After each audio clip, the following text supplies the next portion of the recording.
हम आपके लिए लेकर आए हैं एक चींटी और कबूतर की दोस्ती की कहानी, जहां दोनों अपनी अपनी जान पर खेलकर एक दूसरे की जान बचाते हैं।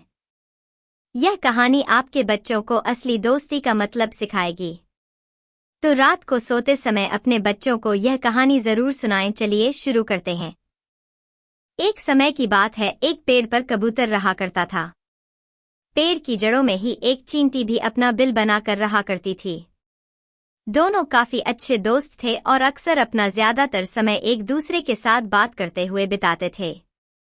एक बार कबूतर किसी काम पड़ोस के गांव गया हुआ था। उसी दौरान एक दिन भीषण गर्मी में चींटी पानी की तलाश में निकली। पेड़ के आसपास काफी दूर तक उसे कहीं भी पानी नहीं मिला। यह देखकर वह परेशान हो गई और सोचने लगी कि अगर आज मुझे पानी नहीं मिला तो मैं प्यास से मर ही जाऊंगी। अगर मेरा दोस्त कबूतर यहाँ होता तो मुझे इतनी मेहनत नहीं करनी होती। खैर, अब तो मुझे ही पानी खोजना होगा। नदी में गिरी चींटी। कुछ दूर और चलने के बाद चींटी को एक नदी दिखाई दी।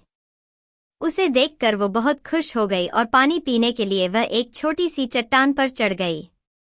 लेकिन जैसे ही चींटी पानी पीने के लिए झुकी, वह फिसलकर नदी में गिर गई। वह डूब रही थी और बचाओ बचाओ चिल्ला रही थी। आसपास कोई जानवर भी नहीं था जो उसकी आवाज सुन सके और उसे बचा सके।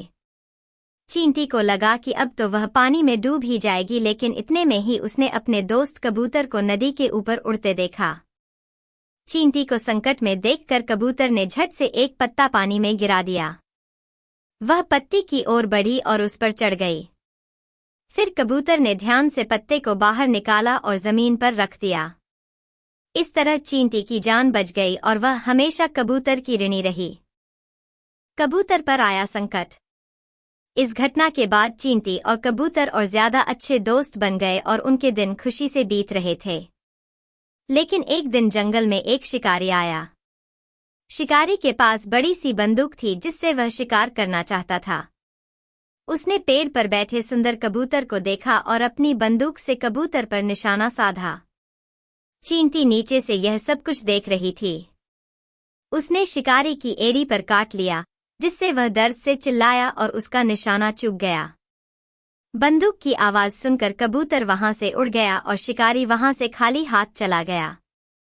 जब वह शिकारी वहां से चला गया तो कबूतर वहां आया और चींटी को उसकी जान बचाने के लिए धन्यवाद दिया। कबूतर बोला, अगर तुम नहीं होती तो आज मैं जिंदा नहीं होता। अब से हम हमेशा साथ ही रहेंगे। इस तरह दोनों दोस्त मुसीबत के समय में एक दूसरे के काम आए। इसके बाद दोनों खुशी खुशी रहने लगे। कहानी की सीख। विपत्ति में एक दूसरे की सहायता करनी चाहिए। दोस्त ही दोस्त के काम आता है। मदद कभी बेकार नहीं जाती। ये कहानी पसंद आई हो तो इसे अपने दोस्तों के साथ शेयर करें, और अगर आप अपने बच्चों को नैतिक मूल्य सिखाना चाहते हैं तो हमारे चैनल को सब्सक्राइब करें।